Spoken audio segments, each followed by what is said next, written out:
We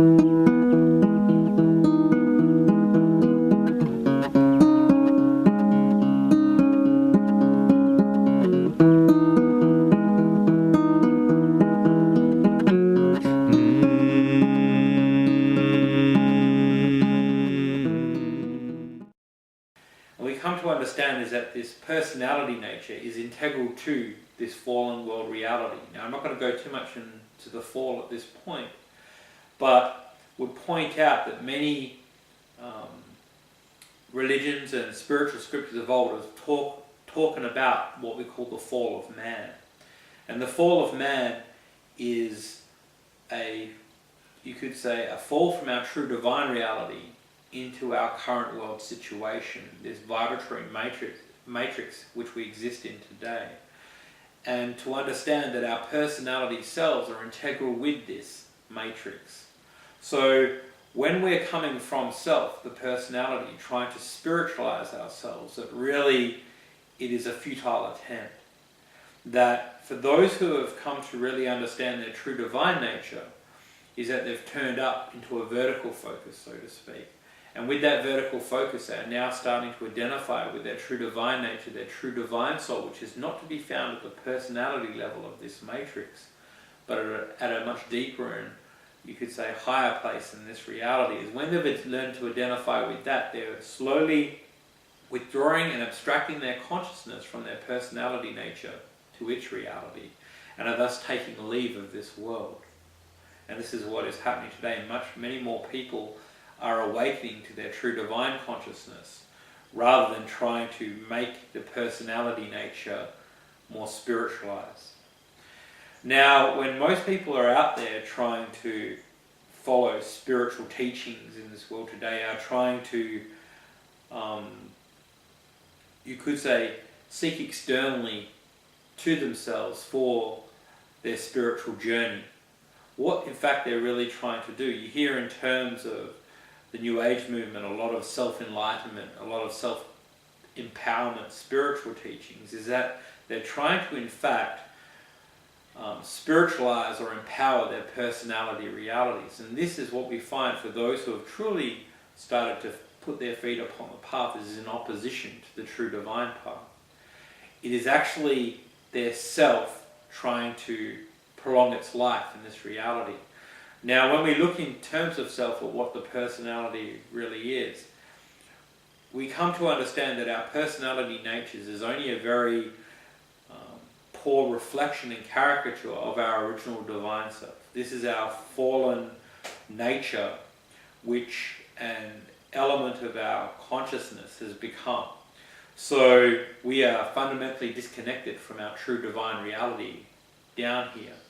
And the personality nature, its instinctual habitual habit, is to seek energies and sustenance to maintain itself, to thrive in this mesocosmic earth, so to speak. It's trying through this matrix to sustain and constantly feed itself. So when we look at a lot of the New Age movement and what we call religious movements and spiritual movements of today, it's no more than trying to keep the self alive. It's no more than trying to keep the self fed and sustained within this personality matrix, which is not true spirituality at all. It's opposite. It's following its own instinctual nature. And this is why so much of human processes today and transactions today is about robbing ethers or trying to manipulate ethers for oneself, trying to feed and sustain self. When we come to really understand the true path, we understand that the true path is actually the death of self. And I don't mean that the self goes out there and tries to commit suicide or anything foolish like that. What I mean is that through inherently identifying with our true divine reality and our true divine self, is that we turn away from our personality nature. Understanding the great deception of our self-deception, that almost everything that we're engaged in down in this dualistic field of reality, this fallen field of reality, is about gaining sustenance. And oftentimes the term spirituality is used as a mask to guide our true intentions. And that true intentions is nothing but to keep the self thriving. And when we hook this up with the world ego, so to speak, this fallen world ego, the collection of and the sum totals of all the world personality and its energies and its consciousness, is that this is what's really fighting against true divine energy and light at present.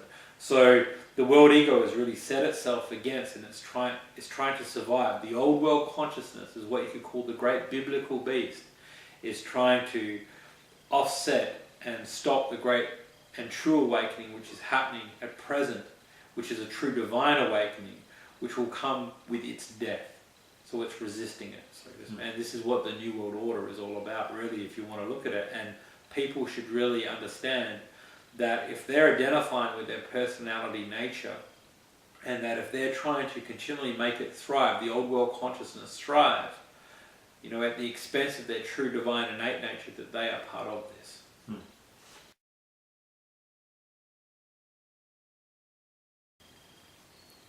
I think a lot of humanity is dominated by fear, and that fear expresses itself in selfishness, which is self-identification. So, unfortunately, a lot of humanity today isn't taking the opportunity of the ages presented to them. This is either through fundamental ignorance, the inability, due to our crystallized natures down here. You know, there are so many, you could say, relativities to work through, so many different experiences which people have, and so many forces allied against the human race, that it is very hard for people to really understand the processes which are happening at this time. Inherently, I do see a lot of true goodness in humanity, but due to the situation of the planet, the extremely difficult situation at this present moment, I see people are unable or unwilling to change. They don't really grasp, even intellectually, what is actually happening to them at present. They sense there's a lot of denial out there in terms of what is going on in their divine reality, and we can see this just even played out in the dramas of the world ego today. So much is going on out there, and people sort of just don't want to know. They just want to shut down. They want to keep their own little prison cells safe and secure. And I mean prison cells, I mean their own little personality, consciousness safe from the changes which are happening on outside, even exterior to themselves, let alone the true divine changes which are happening on a much deeper and more interiorized level. So you're seeing a lot of people just aren't ready. A lot of people have actually pitted themselves against the awakening. And so you could say that the world ego is really trying at present, because with a lot of people's self-identification and their self-deception, they think because they are unable to wake up, or they don't believe what is happening, or, you know, they're so self-interested that they don't really want anyone else waking up. They start to view it as weird or strange, and the fear starts to intensify in them. So naturally, as a self-defense mechanism, they start to really draw themselves tighter into their field of opposition. So what we're seeing in terms of the New World Order today is the world ego sort of solidifying and pitting itself against the awakening. Now, those aspects more integrated into the world ego, such as the world rulers, you know, they've been against divinity, they've pitted themselves against divinity for a long time. You know, so they are using everything they can at this moment to seduce a lot of the rest of the world ego, the world personality, to align itself with them. And naturally, you know, being self-identified at this moment and the acceleration of human processes which is happening, people will attract like. Like attracts onto like in this reality. So if they're self-identified, they're going to attract other self-identified beings, and depending upon their own levels of selfishness or what they want out of life, they're going to attract that into their life, so to speak, from their personalized environment. And in doing so, they're going to ever steep themselves deeper and deeper into the world ego. So eventually they'll find themselves in complete opposition, and this is what we find today. Most of the world ego is in absolute opposition to divine will at present. So instead of awakening up and embracing the opportunity of the age, a lot of people in their subconscious defiance are actually rebelling against it. And when you hear terms of Lucifer, combating the divine, I'd say that this is played out within the human personality nature, that a lot of these demons and energies and these subterranean currents work through the human personality, and it is they that are defying the divine light, and they are trying to defy the awakening process which is happening, but it's played out through a lot of the human personalities who have misaligned themselves, or you could say aligned themselves with that, so to speak, and they're trying really hard, and in their confusion and frustration, trying to hold on to the old world consciousness of what they want this world to be. Even these more so-called benevolent people that are trying to fix their world with their own solutions are still trying to do it from a standard of the old world consciousness and their own personalized world egos.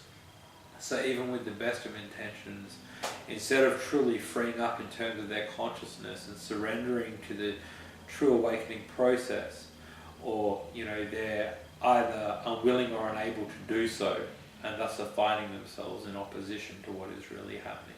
So.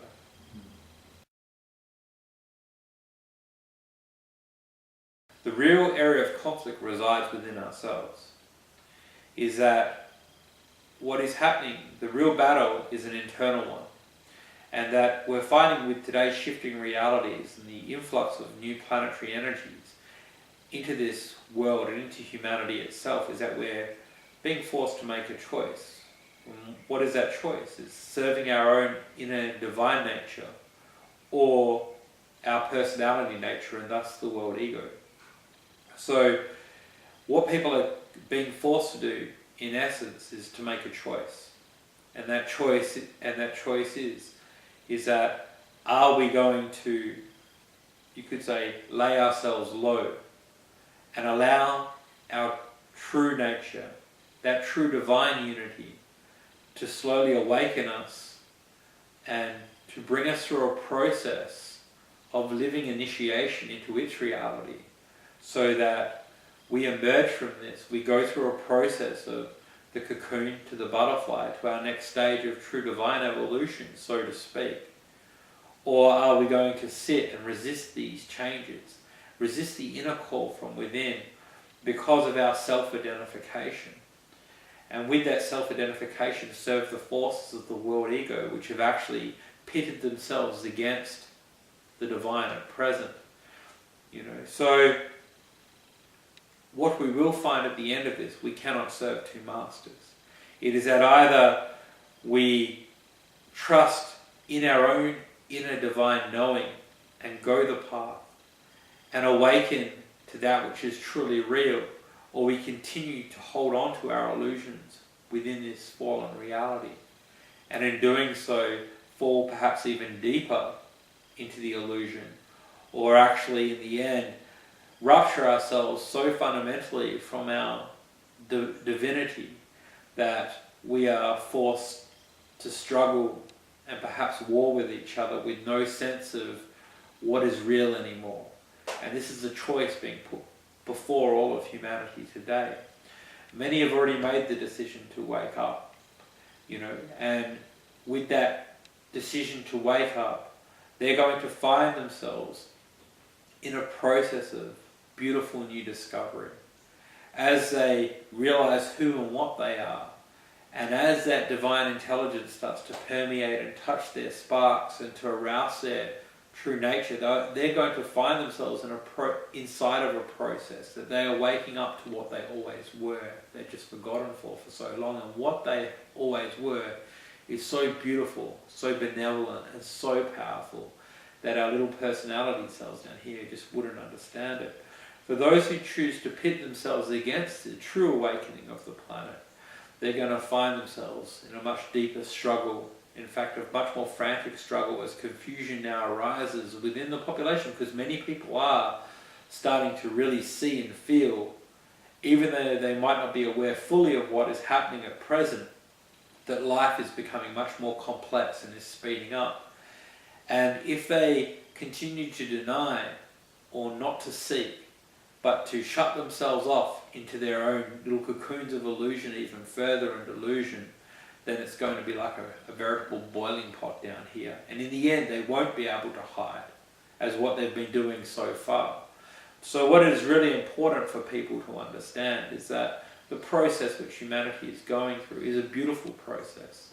The biggest trouble comes from their resistance and their ignorance from what is really happening. So I'd really say to people out there, take a good look, because these are the times which are spoken of. And I don't mean to get all biblical on people or stupid or anything like that. Is that they themselves are going to see more and more of these changes happening around them, within them, within the world ego. They're going to see a lot more conflict. They're going to see karmic process accelerate to such a rate they're going to seem like they're going to be getting hit by all sides if they continue to live in negligence to our true divine law, our true divine living reality, so to speak. And that they're constantly going to find themselves in situations which they don't want to be in. For those who choose to have awoken up, who are making and trusting in that divine voice, they're going to find themselves much more quickly sort of being alleviated from this reality internally. They're going to much more quickly now come to their own innate knowing and understanding of who and what they are in this reality, so to speak. And they're going to be very surprised at how powerful and beautiful they really are, which is not the personality selves down here. And you could say at the end of the age, this is happening now very, very quickly.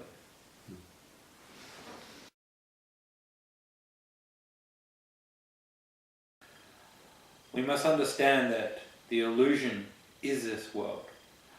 When we come to understand that, as expressed in a lot of scriptures and a lot of ancient knowledge, is that mankind lives in a sunken condition. It's been referred to as the fall, using Christian terminology. That the matrix that we live in is not our true divine original matrix. And I'd like to add to this is that even what people call heaven is what some of the Gnostics used to refer to as the reflection sphere, is not the true divine heaven. It's just the subtle realms which, after we shed our physical bodies down here, we then take the remnants of our subtle nature, or our subtle bodies, and then we end up in what we call the reflection sphere of Earth, and eventually then find ourselves back down into the physical again. And so this cycle, this wheel, which represents our world, both the materialized and the dematerialized reality existing on the other side, we still hold a corporal nature, but it's of a much finer essence. That this reality of this side and that actually is not our true divine nature, our true divine reality. And that long ago, through infringing upon divine will, that mankind fell into the current state which it is now. So what we're looking at down here is a matrix reality which is not of true divine resonance. This should be obvious to people, because when we see how everything in this reality interacts in terms of our outward condition and our outward reality out there, everything is offset against each other. Animals feed on animals, humans monopolize over the other kingdoms of life, there are parasites, attaching themselves to trees, there's all sorts of conditions which are inharmonious. Now, the great delusion of this world is that it presents itself in such a way that if we were to walk up a hill, for instance, and we were to look out over the horizon, that when we walk up that hill, and for that instant we're at peace, we look out, oh, what a beautiful horizon, what a beautiful world. And when we see this, is that we have this image of peace impressed upon us. But really, when we go out into the valley again, or to come down from that moment, is that we're constantly in perpetual struggle and constant change down here. And this is why Buddha said everything in this reality is suffering. Everything in samsara is suffering. But it presents itself, the delusion or illusion presents itself in such a way that we perpetually think that we can attain a heaven on earth. Now, this is very different to what is meant in the Bible, in terms that most people are trying to fix the world's problems. They're trying to assist this planet be something different from what it is, but they're doing so from the angle of a personality. So what they're actually doing is that they're coming from their personality natures, trying to assist the planet, but all what they're really doing is that they're actually imposing on others and this world their own perceptual reality. And what that is doing is through them identifying with their personality nature and trying to fix the world, they're actually waxing the world ego stronger. So everyone out there, 7 billion perceptions on trying to assist this planet and assist this world from the personality angle is only going to leave us in more confusion and more frustration down here. So one of the fundamental delusions of this reality, and in terms of knowing thyself, is that we are not meant to alter this outward reality in terms and by the personality nature. Bringing true heaven to earth is a whole different subject. Is that when we start to understand the condition of this world, this fallen condition of this world, and that we have become somehow very fundamentally disconnected from our true divine reality, is that we're not seeking solutions externalized to ourselves, but we're starting to look within. And as we're starting to look within, we're starting to reconnect perhaps with that inner voice. And that inner voice is fundamentally connected to something much more greater. And as we start to yearn, and as we start to seek truth, we're starting to align ourselves with a much deeper fundamental reality and eventually come to the realization that we are part of our true innate divine unity.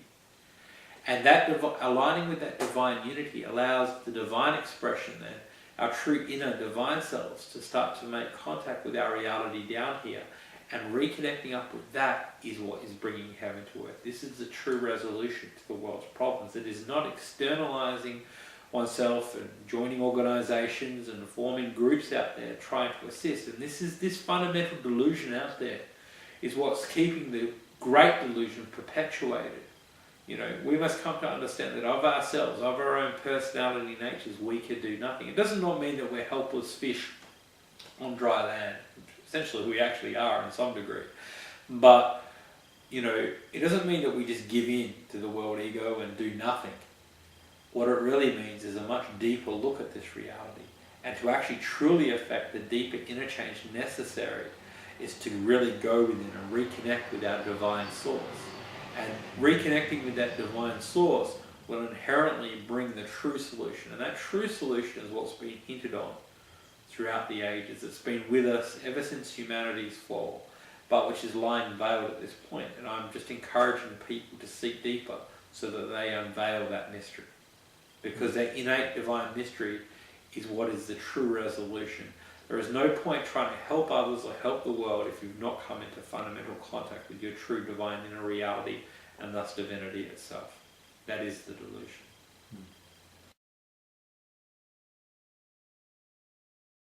If people keep refusing, the awakening which is happening at present, if people are in denial or set themselves against it, inevitably there will come a point where such a separation occurs between those who are going home and those who are that even this earth is in a process of awakening, because you could say the great mother Gaia herself, through humanity's fall has been ever present, her own sacrifice has ever been present to give humankind a natural matrix, an earthen matrix for them to realize their own true divinity again. This is their only true purpose. Humanity's only true purpose is to return home. It's not to make, a world, a home out of this world, so to speak. It is given a home so that it can return. And the mother herself has, at her own sacrifice, come into these realms to assist humanity to find their way back. And this is why we should have a much deeper empathy for nature herself. But it was never meant for us to live on this reality, in these outer planes, at the denial of our spiritual existence. And what has happened is that we've forgotten our spiritual origins and are now almost even offset against nature, not only just against spirit, but against our natural world as well, try to dominate over her. And this is just a sense of hopelessness. So there can come to a point where humanity has removed itself so much from its spiritual and natural processes that the fundamental walk home is going to become much more difficult. And we see this emerging with transhumanism and the like today, where we're adopting such a reality which is so in contrast to how we should be living and what we should be aligning with, that we're finding ourselves in complete opposition. And the transhumanistic reality will prevent much deeper implications and complications for our spiritual return in the future. So embracing this externalized transhumanist reality out there is only probably going to withdraw us way further and make our path back home way more difficult.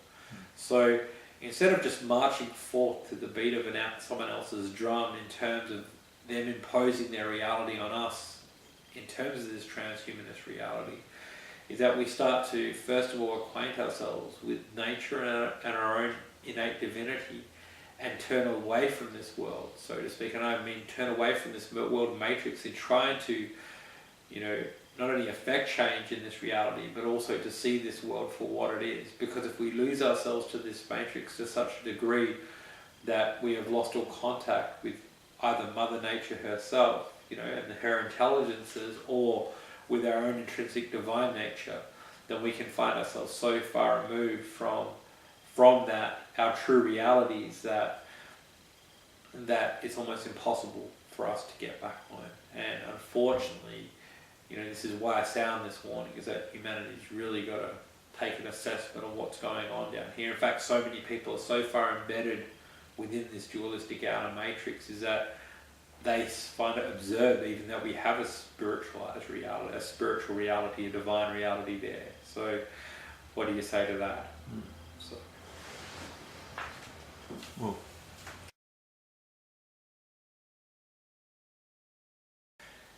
one of the fundamental delusions which humans really have to understand, and I was really impressed with this point, is that we often hear that love is going to change the world.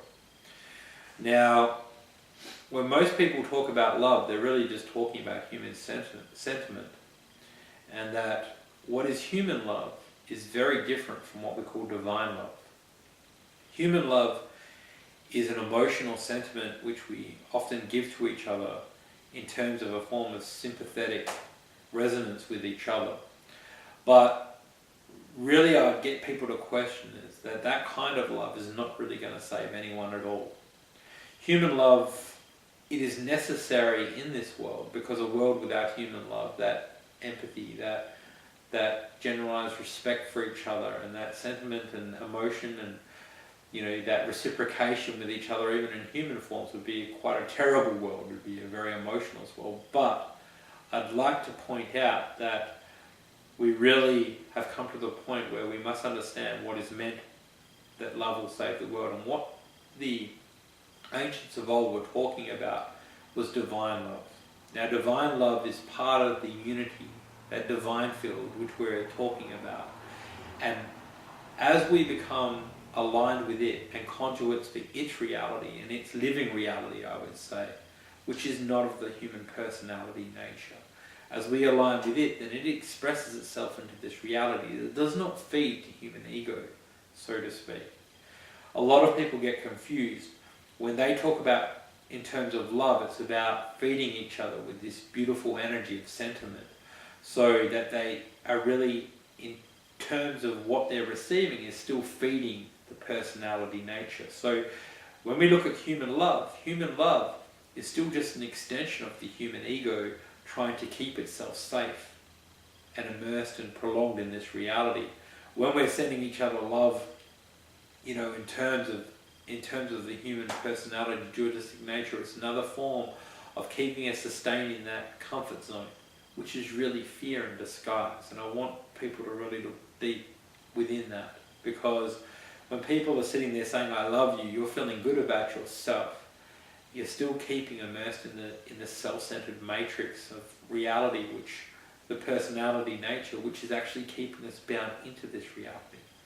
When we talk in terms of divine love, it does not defeat our personality nature. So we're abstracting ourselves, we're falling upwards and transcending our personality nature to our divine nature. And that divine nature, we're taking on what we call true divine impersonality, and which I've talked about before. Divine impersonality, of course, is very different to the impersonality which certain people try to acquire in terms of their relationship with each other's down here, which keeps themselves isolated and separated. True divine impersonality is absolute integration. It's surrender into the divine field and allowing it to integrate into their personality nature, beyond through that, and integrate into this reality. So it's then what is happening is that it's using them to come through into this world, and as they are aligning up with true divine love, which is what we term Christos, which is what we term, divinity, the true divine soul nature of our true reality, which is not at this level of this matrix. When we have become integral to it, this divine love then uses us as a conduit to assist others in awakening. So down here, when we've become connected to our own divine soul, we then look to the souls of others and assist them in their awakening process. We bypass the personality, the physical, astral, mental realities of the people down here. We're not looking at their personalities anymore. We're not interested in the interactions of their personalities. What's coming through us, the deeper intelligence, that which we really are, is coming through us and into them and reconnecting them up with it.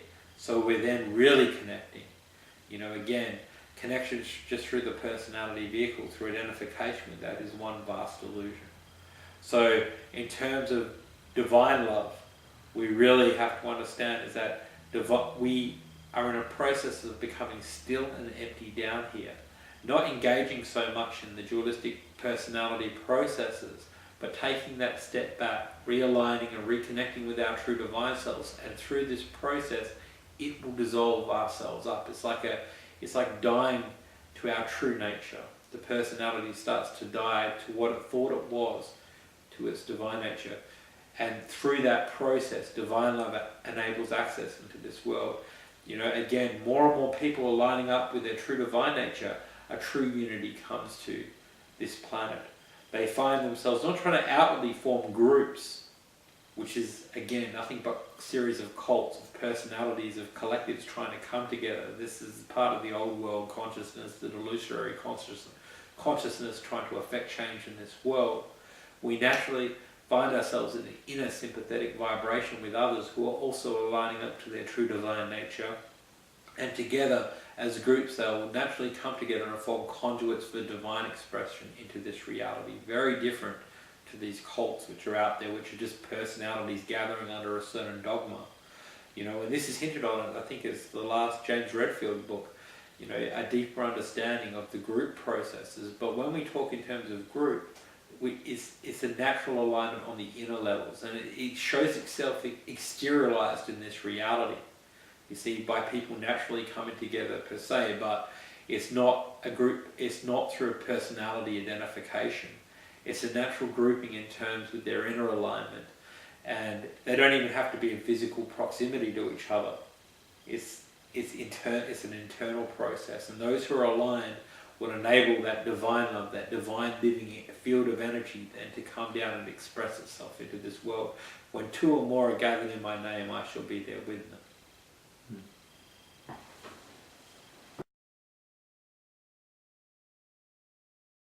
Letting go and surrendering, how difficult it proves to be for the human species. Huh? The fear which dominates upon the collective due to our identification with the world ego and with our personality natures actually makes it almost impossible for most people out there to let go. And when I say let go, it does not mean to just immerse oneself in the outer and do whatever you want. That is absolute disconnection, and people really have to discern between the two. But when they come to understand that there is a beautiful, greater, divine intelligence which is slowly and constantly trying to radiate its energies to them till they respond. And once they can heed and respond, that all they really have to do is let go and surrender. again, this is proven very difficult for most humans because their attachment to their fears or their identification with their personality fears are so strong, and their lack of mistrust due to their fallenness in this reality. Once we fell, so to speak, once we lost our connection to our divine reality, immense fear set within the human race, and that fear has governed and run us for so long. You see, we've lost all memory, and when I say memory, I don't mean like looking at past lives. I mean our true memory, our memory of what and who we really are. We lost all forms of that, and we came to make a home of this outer reality.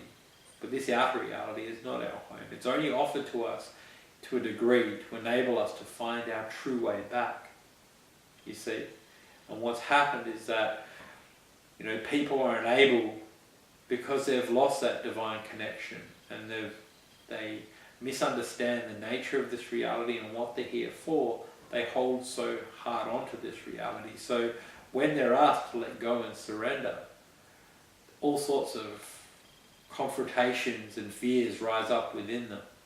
But really it is as simple as that. At present, that divine unity is returning to us. It sees humankind thirsting for that more. A lot of within humankind has reached that point where they're starting to see this world for what it is, and they're turning upwards and really calling out to the divine and say, what would you have me do? They realize by their own dualistic and personality processes down here that they are unable to really affect any real change down here, and they are quite helpless.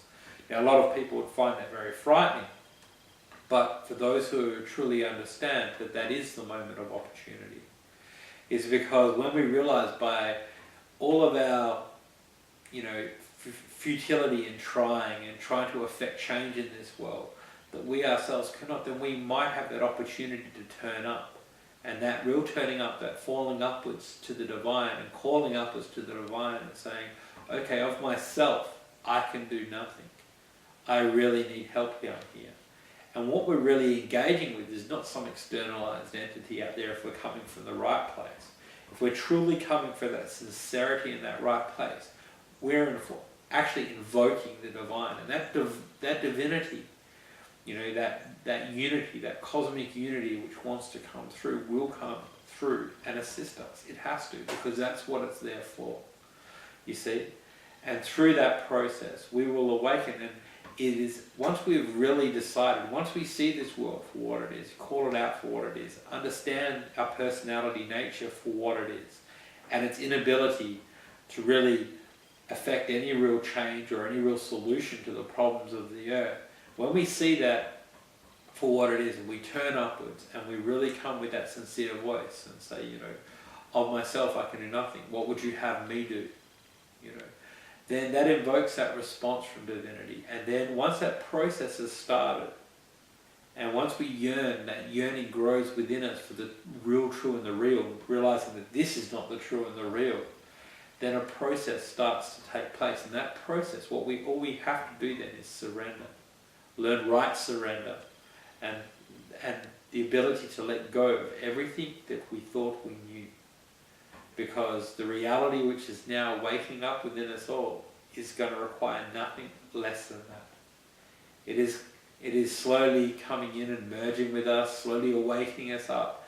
And everything that we've held dear to us down here in terms of our attachments, not just to our physicalized reality, but also to our beliefs and our systems and what we thought is right and wrong in this reality, everything is going to be turned on its head. And then our true intrinsic divine nature is going to emerge, and this is what we call the only good, the divine goodness. It has nothing to do with earthly standards of truth or reality. And once we start to let go to it, our fear starts to subside, that the process happens much more quickly. And this is where the real awakening takes place, and we wake up into something so powerful and so beautiful. And this is all what real service want for humanity, is to awaken up into that. But if fear is predominating so strong in this reality, it keeps each other's chained to this reality, that they're unable to receive the grace of the age which is happening at present.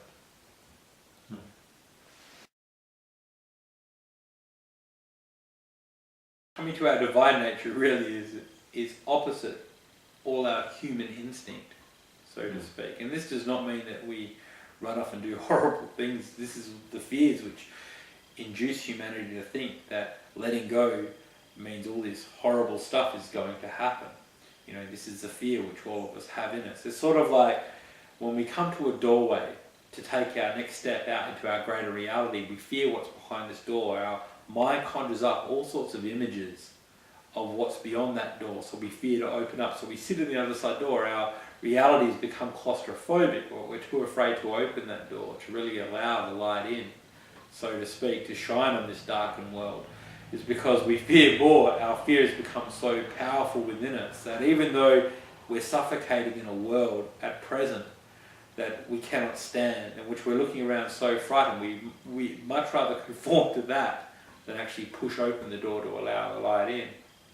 And so what we're seeing is that the world ego today, you know, is really, as I've said just before, is fighting the incoming light. And that people are really afraid because it's opposite their personality nature. What is required of them to release back home into the divine, into their divine self, so to speak, into the divine unity, is opposite their personality intrinsic nature, which is self-survival, self-gratification, continually trying to thrive and to keep itself alive in this world of change. So, you know, we cling, when you look at most people's goodness even, it's really a disguised form of keeping ourselves alive and aligned in this world ego, this human matrix, this human civilization matrix. Because when most people, if I do good to you, then you smile at me, you know, in terms of what, I give you something which will keep your personality comfortable or well fed. You know, I can pay you a compliment or assist you because it's assisting your personality to keep itself thriving in this world. You call that good. And if you return that back to me, I call that good. And we end up in this mutual relationship of goodness, which is really just trying to keep ourselves perpetuated in this unholy existence, so to speak, denying the truth of this existence, that this world is subject always to change, to antithesis and alternation, and thus continual suffering. So we are trying to hold our own in this world of suffering and isolating ourselves, trying to seek others out to sustain our personalities in whatever way we can. And a lot of people's goodness is just the same survival mode as those people killing each other, trying to keep themselves alive. You know, fighting out there. It's just a different way of fighting. But when we come to understand our true divine nature, it's completely opposite from both good and evil. This is the duality of this world. It's actually letting go of the personality nature. So it is actually embracing things that the personality does not want to embrace. It often means looking into places where the personality doesn't want to seek, in terms that, you know, it starts to look at, you know, things which might be a bit scary for it, in terms of death. You know, we start to understand death for what it is. We sort of look in those realms and places where we do not want to look at, because the personality wants to keep itself thriving in its own comfort zone, so to speak. And this is, you know, actually being predominated by fear. Now, a lot of people would think that this is love which is keeping them in this fear zone or this comfort zone. But it's actually not. It's actually fear governing someone. When we start to really wake up, and when we start to understand that we're unveiling, you know, the lies, the self-deceptions of the personality, we have to look inside of us, of ourselves and our personality natures, and see a lot of what we don't want to see the self-deceptions which guide our reality down here. So when we're actually starting to wake up to divine truth, and it's starting to make its presence felt, it's actually in complete opposition to our instinctual nature of self-preservation down here. So we are offering ourselves to something that we really don't know what we are offering ourselves to. We sense innately within our heart, but there's nothing that we can tangibly grasp onto, particularly at the beginning stages, in a sense, because it is not of this worldly nature, it's not of this form nature. So it's beyond even our ideas, and it's beyond even our sensual perceptions of what we understand life to be. And it's slowly encroaching upon our reality, but we sense it, and we have to trust that intuition. And through trusting our intuition and that call which is coming from that, we start to unveil the self-deception. We have to sit through that, and we have to then, start to unmask many of what we thought was our realities down here. We have to see them for what they are and call them out for what they are. And most people don't want to do that. But once we've got it to that point that, that the suffering of this world that is seen as what it is, we really start to say, well, hey, what's the point in trying to hold on to all this down here? What are we doing down here? My securities are no longer secure anymore. Particularly in this world of fast changing realities down here at present, that there is no stable ledge for us to sit on anymore. The whole world is in constant flux and antagonism and motion at present, that we're all suffering, and what's going on down here is forcing us to recognize that. If we understood that, and we really started to open our hearts and minds to the possibility that what's happening down here is a truer planetary awakening, then we just release this baggage of self. We release this baggage of self. It's just a matter of letting go and trusting in the process that our true divine natures are trying to affect into this reality. That beautiful unity which we were once part of is awakening up in us, and trying to affect the true healing and change necessary from its reality down into this earth. And we're going to become part of that process. Many of us today are part of that process.